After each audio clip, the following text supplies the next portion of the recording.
next panel discussion is going to be focused on the future of data privacy by driving a privacy-first culture and balancing innovation and privacy, a strategic approach. To take us through this panel discussion as a moderator for this session, can we request Mr. Vijayashankar, Executive Chairman, FDPPI moderator, to kindly come on stage. A big round of applause for him. Thank you so much, sir, for joining us. And joining Mr. Vijayashankar as the panelist for this particular discussion, can we request Mr. Jagannath PV, Data Privacy Officer, LTI Mindtree, to kindly come forward.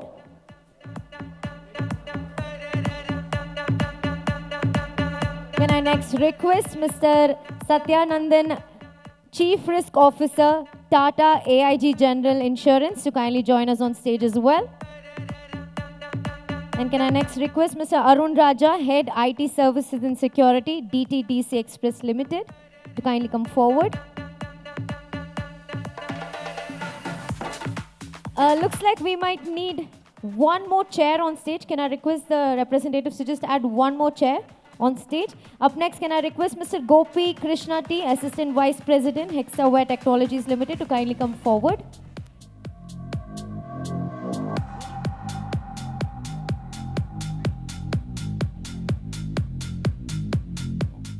And we're quickly going to get a chair put up on stage so we can invite our next speaker.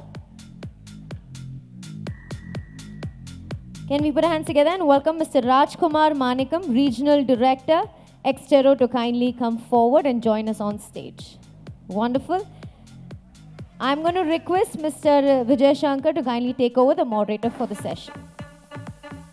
Thank you, and welcome all the panelists. We have distinguished panelists here. I will not be able to spend too much of time on introducing them, but anyway, very briefly, Mr. Jagannath is from LTI Mindtree, and Satyanand is from Tata AIG General Insurance. Arunraja is from DTDC, and then Rajkumar is from Exterro, and Gopikrishna from Hexaware Technologies.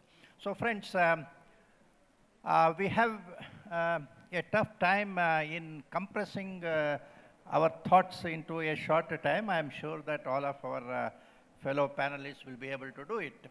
Now, the topic which we have taken for this panel discussion is how should we strategize to balance innovation and data privacy in the future. So, we all know that technologies are working on innovations like AI, maybe even data analytics, quantum computing, and so on. So technology is moving in one direction. And along with that, the future, at least in India, has something called DTDC 2023. So the future is going to be something which will have an interaction of these emerging new technologies which are driven by tech innovators and the legal persons who will be trying to drive the compliance of DTDC. So that is the scenario which we are looking at in the coming days. So with that, we will start with our first question to our panelists, starting from him. Now, in this scenario of innovative technologies and the DTDC, what are the biggest threats you see for data privacy as a concept? Yeah, please. Hi everyone, good evening, Gopi here. There are two biggest threats which I can, yeah, so I think there are many more, but I want to touch upon major 3 points. One is the data discrimination. When you have so much of algorithm, AI tools coming up, which will be easily to personalize a person based on the data available in your social media, data available in your personal, various websites. Data discrimination might become a problem in terms of privacy. That's going to be one of the biggest problem, I would call it as data discrimination. Mm-hmm. Second is data impersonation. Again, we have seen some of the examples in the morning sessions. Aadhaar card scams are happening. Somebody is trying to impersonate somebody's login. information available from your social medias, from the websites. So privacy data impersonation is going to be one of the biggest threat. Third biggest threat is what I perceive is your poor password habits. That's also one of the major issues it's going to be. That's my view. Okay. I will now go to you. See, we are all people who have been working in the information security area, and our main objective most of the time is to look at protecting the confidentiality, integrity, and availability of data. Now, when we talk of data privacy, do we look at the same CIA concept or something else? Can you just add on to what difference lies between data privacy and information security? I think extending to the earlier question, I will take an analogy from the earlier question and then I will answer the second part. I come from a financial services industry, and being a risk function, the financial services industry always has an overhead of compliance. The objective of a financial services industry is to give a derivative product, a product which a consumer could consume and derive benefit in terms of a financial gain. And when you say insurance, it's an event or a risk for which he needs to get a claim. So in this business, you have a lot of sensitive personal data of the customer with the insurance company. So insurance company always holds a treasure trove of data for it to render its services. When the privacy regulation has come in, and when you have so many privacy enhancing technologies are there to enable a organization to implement a personalized or privacy controls, I think the innovation aspect, which Mr. Navi was mentioning, I think we would be expecting a lot of innovation from a lot of technology vendors, and a lot of innovation would be accepted by a lot of financial services. For the very reason, I think no organization want to have a compliance overhead. The compliance overhead is going to increase the cost of services, is going to complicate the risk, and it is going to create more attraction in terms of friction, in terms of how a consumer can consume the services.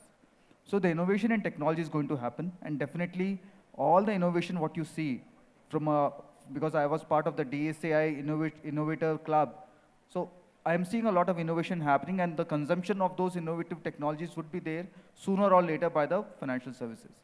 Now, taking an analogy of this privacy from an information security perspective, the privacy control is an enhancement of security. It's another layer. I would say it's a wrapper. It's a wrapper on the security, nothing more than that. So when you have another wrapper, security is more of an enabler for privacy. Privacy is more of a concept. Privacy is a concept which is delivered through security controls. So therefore, there was always debates in the industry whether the CISO should hold a privacy role or a business guy should hold a privacy role. We always believe that the business and legal should have a privacy role, and the technology is enabled. The CISO is enabling the privacy. So definitely security in itself should exist, the CIA principles, but they are enabling the privacy to be delivered from a business need perspective. I will now go to Mr. Jagannathan. Now, Mr. Jagannathan, we have been discussing now this concept of whether information security is a privacy enabler or vice versa. Okay. When we talk of these challenges or threats for the future, there is one kind of threats which the technology presents, like what may happen in terms of quantum computing capable of breaking passwords, AI being used to create deep fakes. This is one sort of technology related threats. Now, when I am talking of privacy threats, now can you make any distinction between these threats from the privacy perspective? Because that is what we are trying to drive at in this particular session. Yeah, absolutely. So if you look at information security and data privacy, they are not the same, right? They go hand in hand though. It's very important to have security and privacy. Security is primarily to ring fence your ecosystem, protect your data.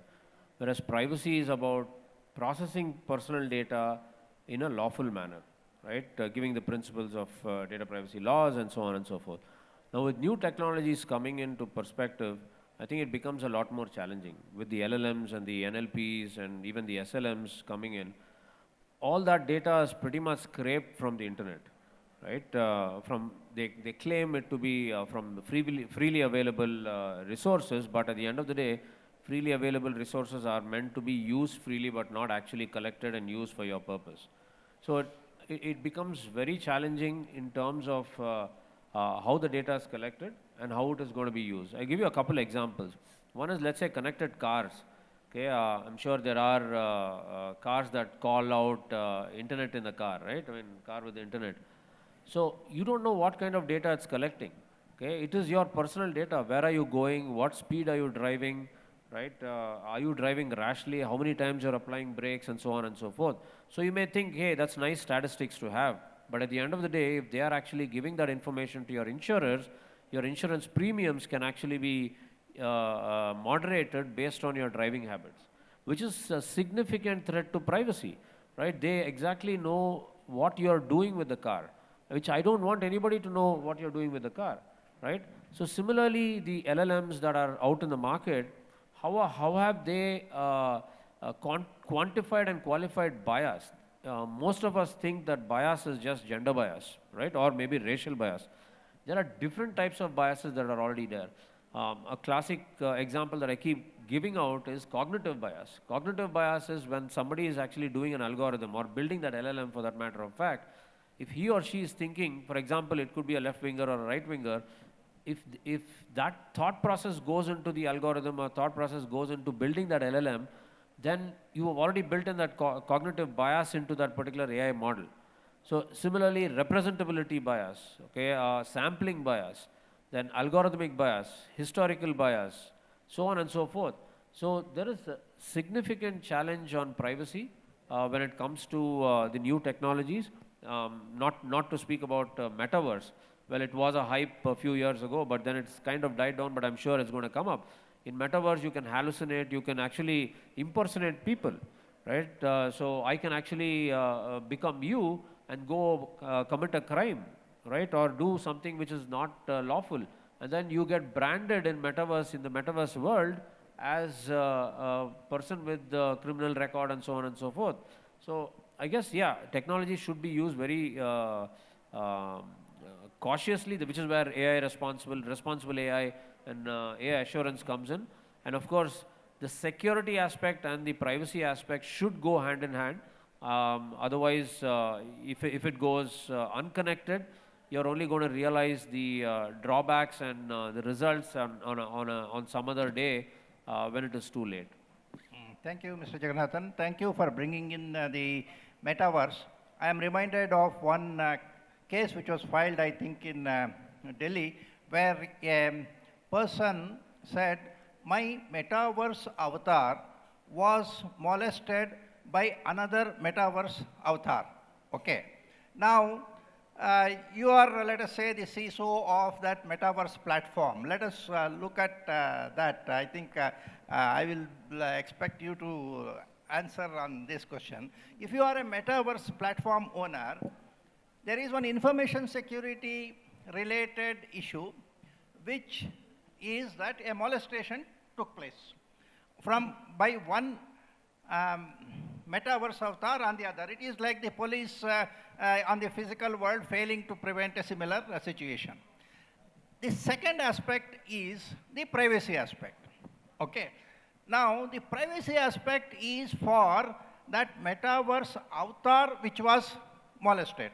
Say, the information security problem is that of the platform. The privacy problem is one of the users of the platform. Now, this is perhaps indicative of one kind of difference which we need to make. If you are supposed to protect both information security and the privacy, you are trying to protect the privacy of the users, and you are trying to protect the confidentiality, integrity, availability of your company's information. This distinction is what we need to understand in terms of privacy. Now, you are coming from the logistics industry. Okay. So, logistics industry also uses AI in a big way and now.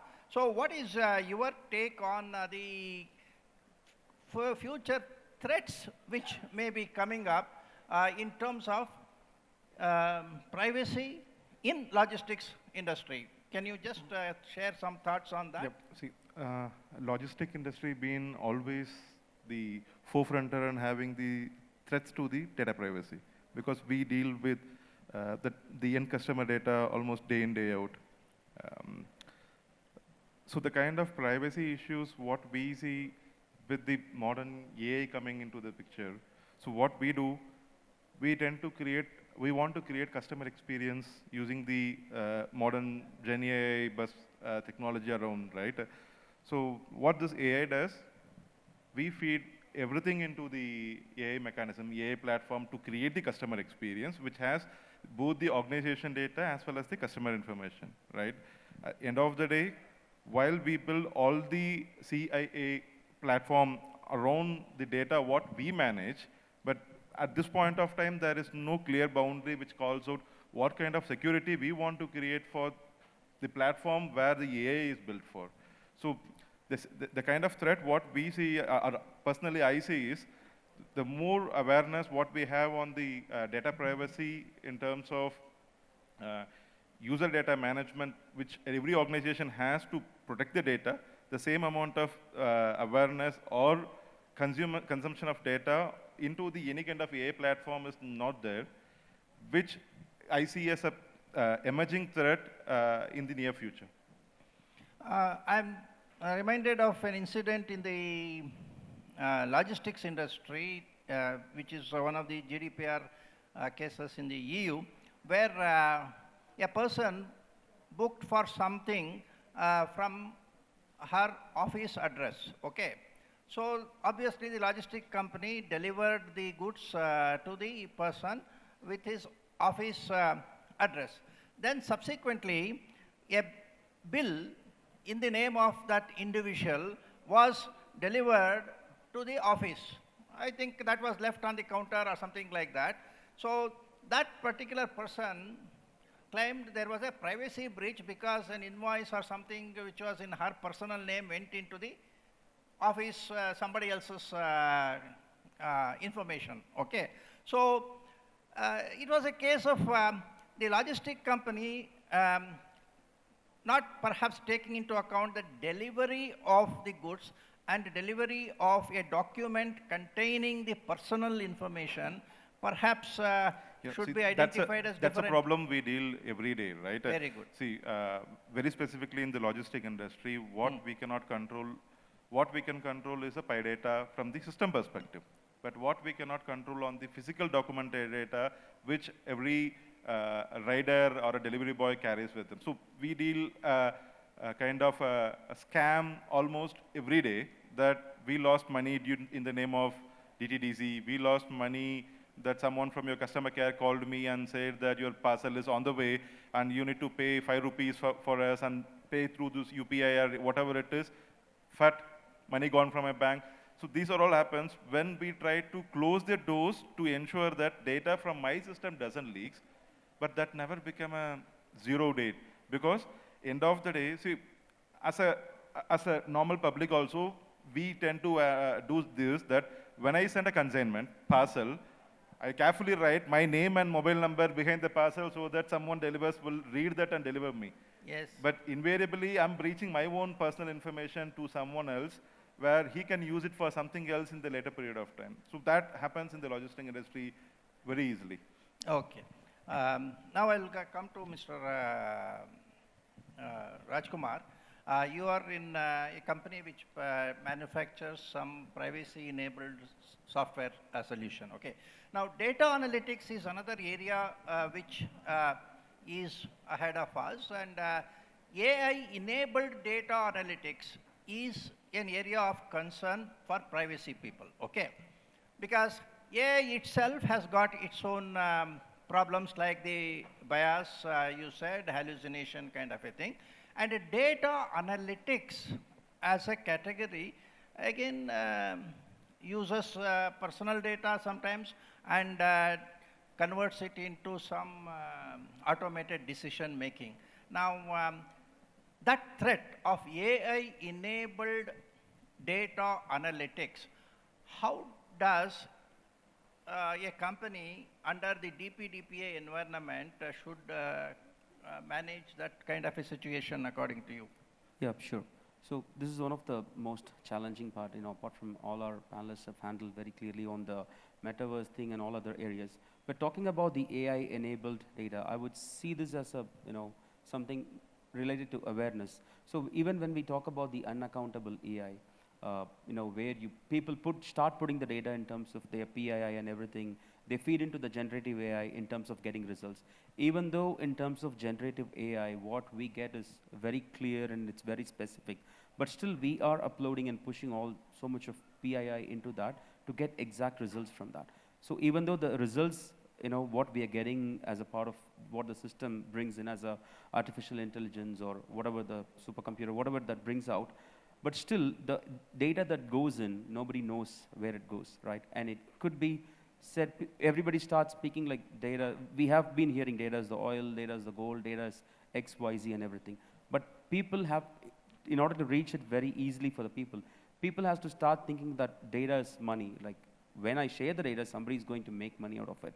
So the data goes in, becomes the threat, and what I would see as the base responsibility for people is to increase the awareness so that when we share, the personal data online, first of all, the personal data need not be shared in case of any research purposes or anything.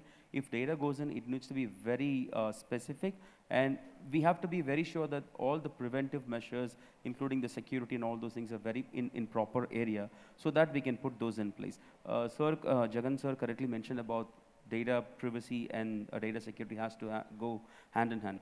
Very recently, I was hearing in one of the sessions that data privacy and data security is a wrong marriage.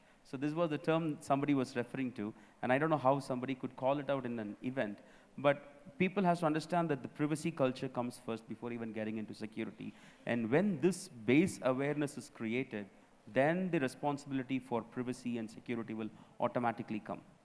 Thank you.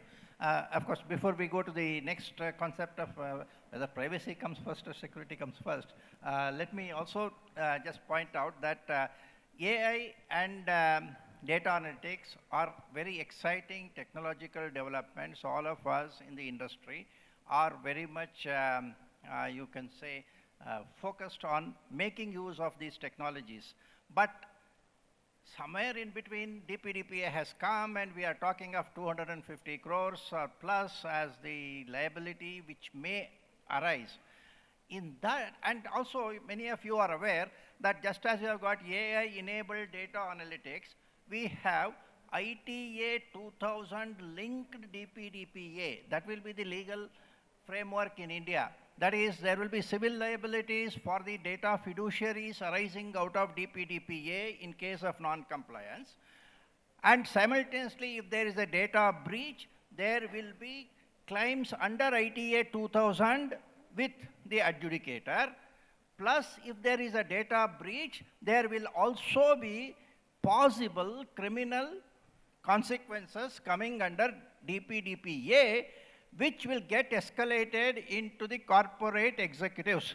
Therefore, ITA 2000 linked to DPDPA is the scenario which we are looking at the future, and technologies should not ignore the adverse consequences coming out of it.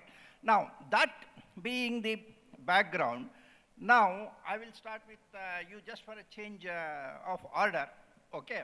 Now, in DPDPA, I'm sure you have got some idea of what is DPDPA expecting. Now, which aspect of DPDPA is of greater concern to you as a corporate manager? Like, DPDPA says all your legacy data you should take consent is one of the things. Penalty itself is a concern. Minor data is a concern. Out like that, what exactly, in your opinion, is the major concern you have got about DPDPA?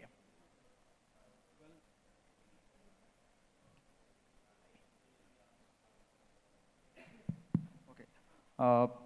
I think, Navi sir, I think the way you articulated on the DPDP and the IT Act linkages, I think how it should be interpreted is very apt. And I am one of the only panelists who comes from a financial services industry.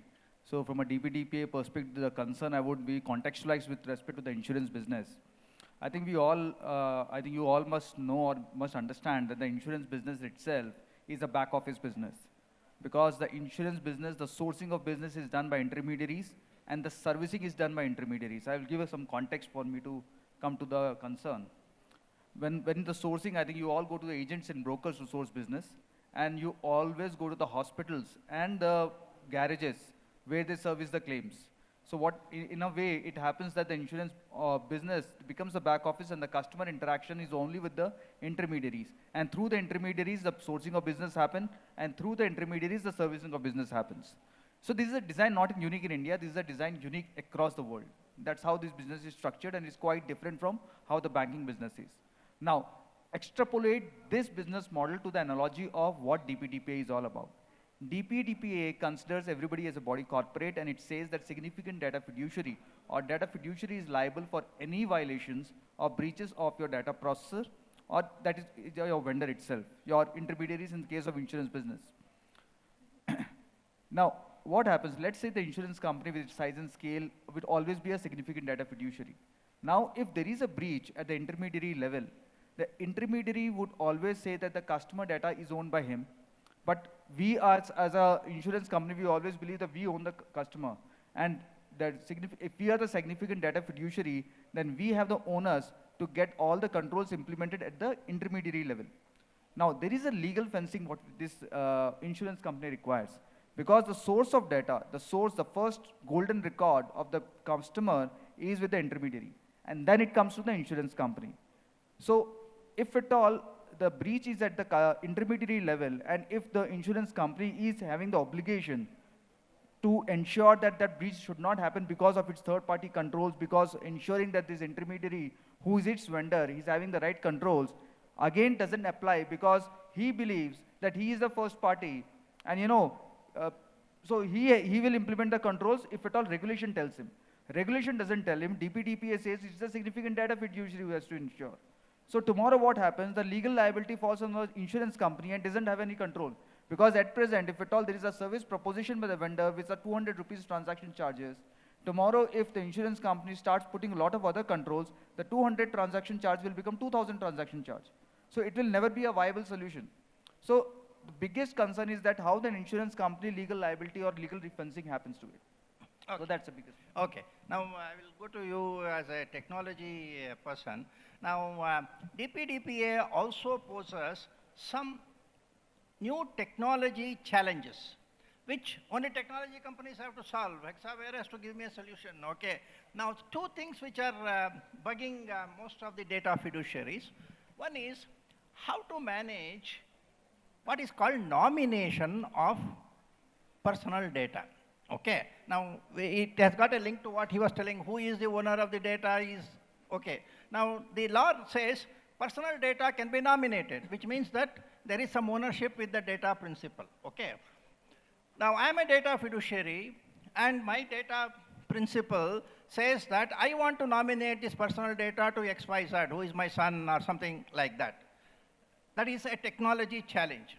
Plus, there is another challenge, which is in the case of minors' data, I am supposed to take verifiable parental consent.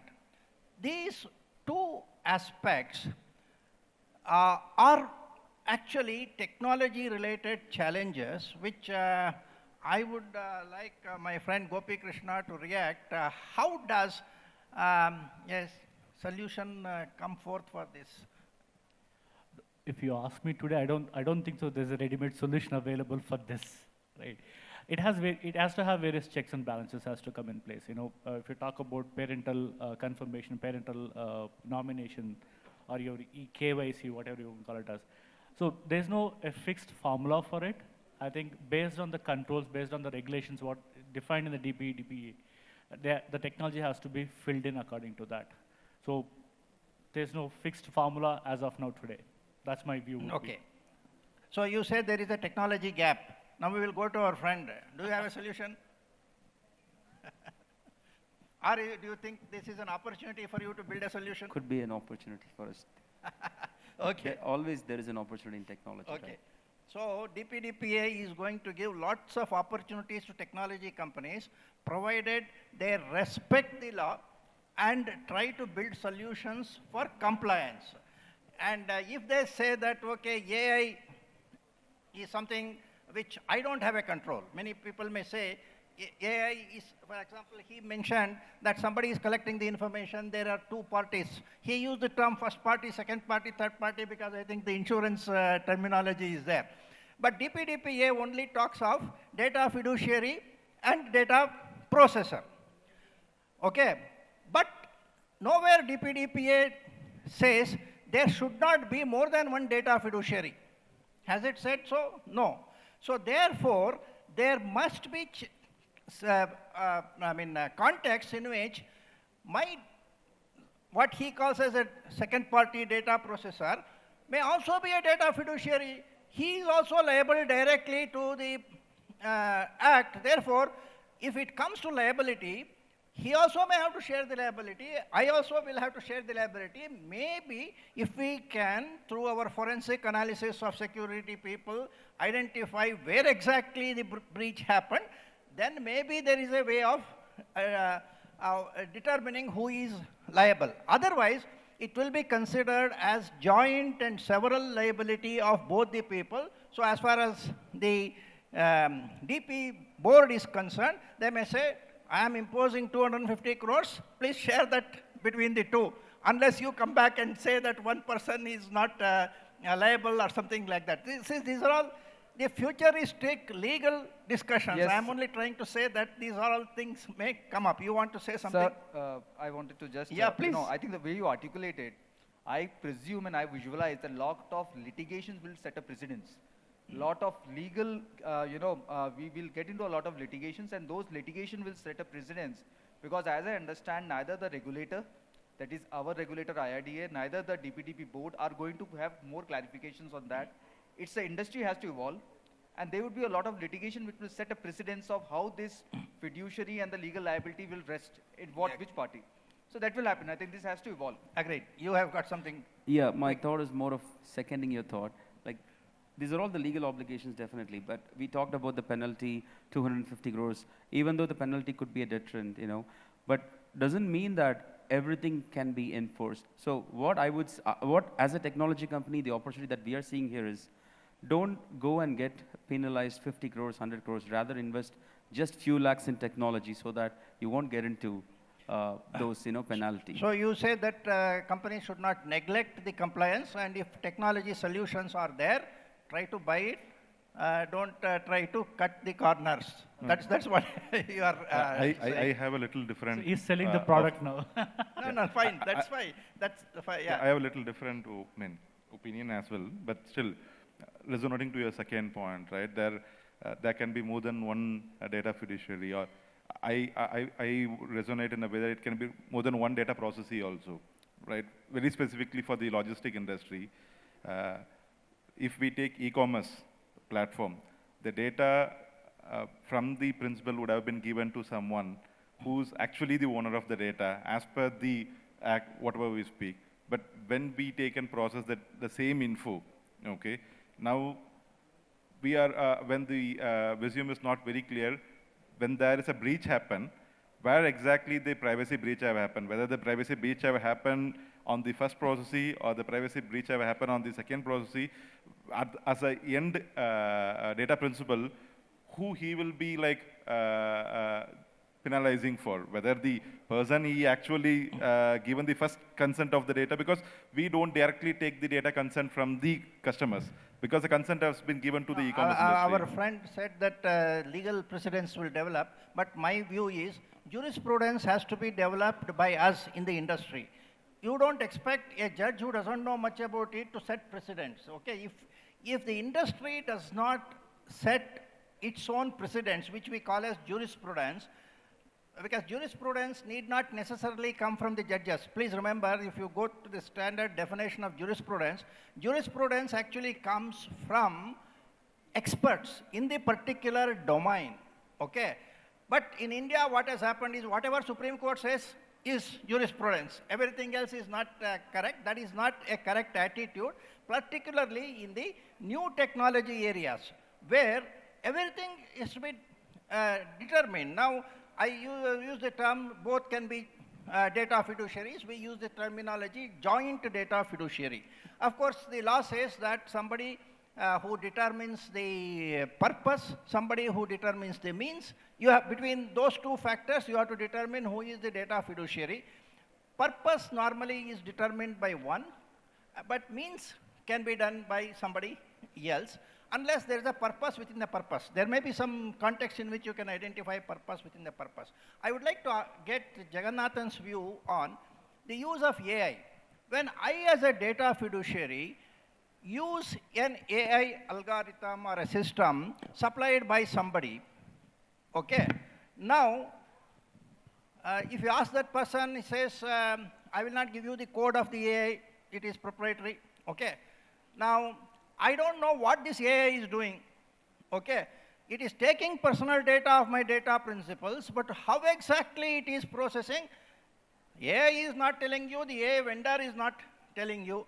In that scenario, now how would you look at the role of AI vis-a-vis the role of the user of the AI? Right, I think from a, I will probably take DPDPA as well as global perspective. Okay, from a global perspective, there are laws that are coming out, there are a lot of guidances on the roles each party plays, right? In fact, the developer of the AI system is also accountable, whereas the user Developer, of the AI, vendor, user of the AI system is also accountable. The implementer of the AI system is also accountable. Yeah. Meaning to say, if let's say a company A develops the AI system, and then the company B goes and implements that AI system in company C, all three are equally accountable, right? Now, how are they accountable? I mean, of course, you need to have appropriate contractual obligations for the developing company to assure that AI system.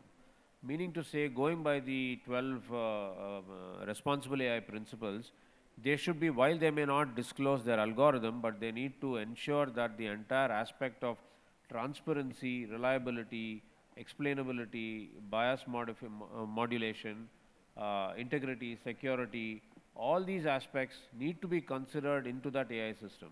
Okay? Only then they will be able to give it to the implementer and the user of the AI system to be able to use it appropriately.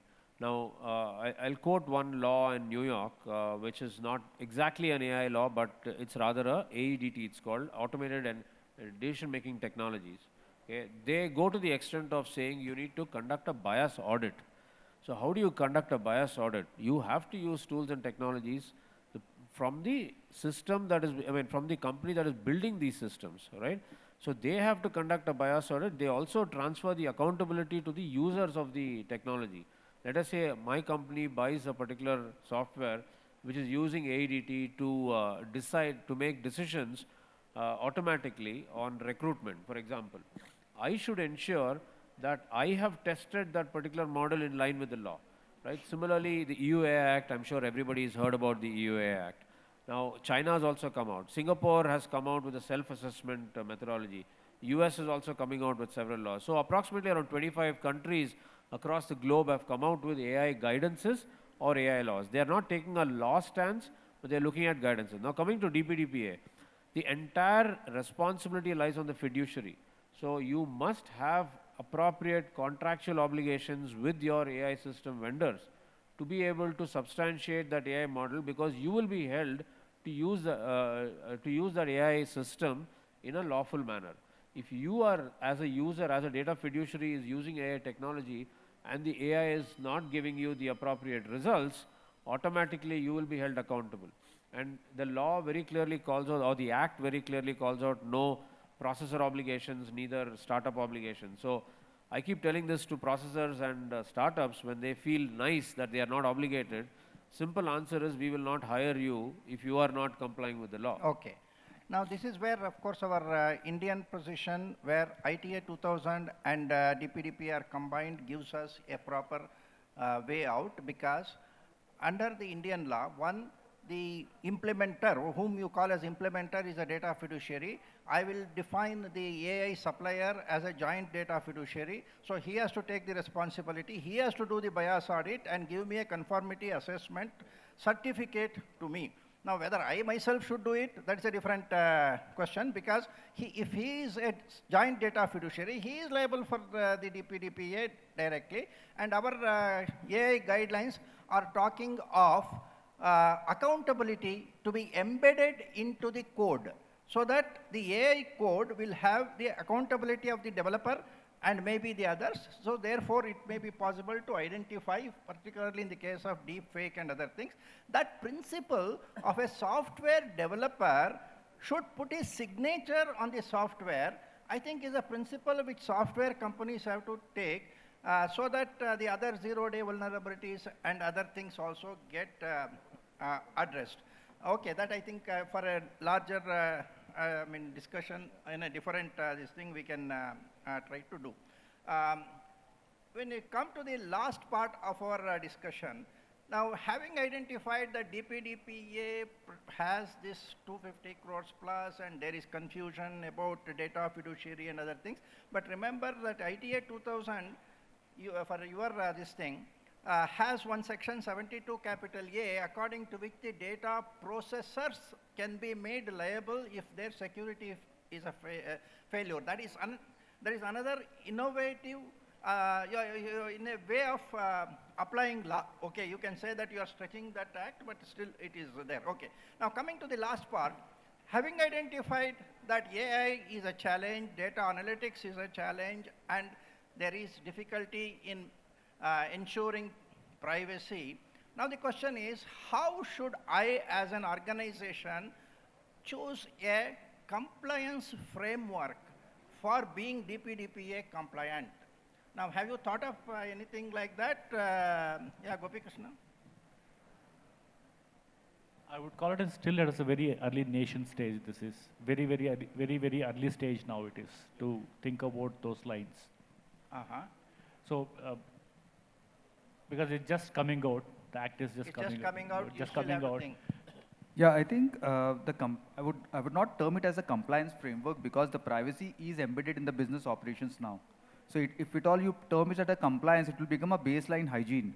So when we are building applications, because in the insurance business, you are acquiring customer data and multiple processes are operating where you are servicing the business. You have multiple applications getting created, multiple AI models getting created. You are training, I think the bias risk we are saying. So I think it has to be embedded in the business, and the framework cannot be where somebody is monitoring it. All the controls has to be embedded in the business into day-to-day operations. As an insurance company, if you want to do an assessment of an insurance, either at the time of underwriting or otherwise, you would like some third party to do an audit and certify that this particular company's DPDPA risk is X, that company's is Y, so you can determine on the claim, the premium. So there will be a requirement of making an assessment. Yeah, the framework has to be there, but my terminology is that compliance is not the right word. It has to be business framework. It is part of the embedded business framework, part of the risk framework where you are doing ongoing monitoring, a concurrent monitoring. Okay. That's the only thing, yeah. Okay, fine. Now, can you add anything to that? How do we make, you choose a framework? Is there any framework in the marketplace? So in terms of technically, what I would say is, privacy by design, when innovation starts, at that stage itself, we have to start thinking about the compliance. We'll have to be quick. Yeah. No. So, if I may add, the ISO framework is a classic case that you can use, right, to align with the ISO 27701 framework, which so fine. I take your this thing, because in the absence of anything else, people will be talking of ISO framework, but all of you should look at something called DGPSI framework, Data Governance and Protection Standard of India, associated with that framework. Then perhaps you will see that there is a, because ISO framework was given for a different purpose. It is for part of the ISMS. Extending that is possible, but whether there is a direct framework, I would like you to actually check on DGPSI framework. I'm like him now because he has a product. DGPSI is also mentally a product of mine. Okay, fine. So thank you, friends. Within the short time, we have actually tried to get some thoughts into it. I hope you will be able to expand it uh, further. But remember, DPDPA is going to be a game changer, something which you have never thought of. So all this AI enthusiasm, data analytics and enthusiasm, you have to tone it down and ensure that a compliance framework is built around it. Otherwise, we will have a very tough time ahead. Okay, thank you. But you can get cyber insurance from Tata AIG. Okay. Thank you so much, gentlemen. May I quickly request Mr. Navneethan to kindly join us on the dais and felicitate our panelists and, of course, our moderator. And I must say, given the time constraints, you did do justice to the topic. Thank you so much for that. Sir, may I request you to come forward?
Wonderful. While our panel members get their mementos, a quick reminder for Mr. Jagannath Sahu to kindly come forward. Is Mr. Jagannath Sahu here?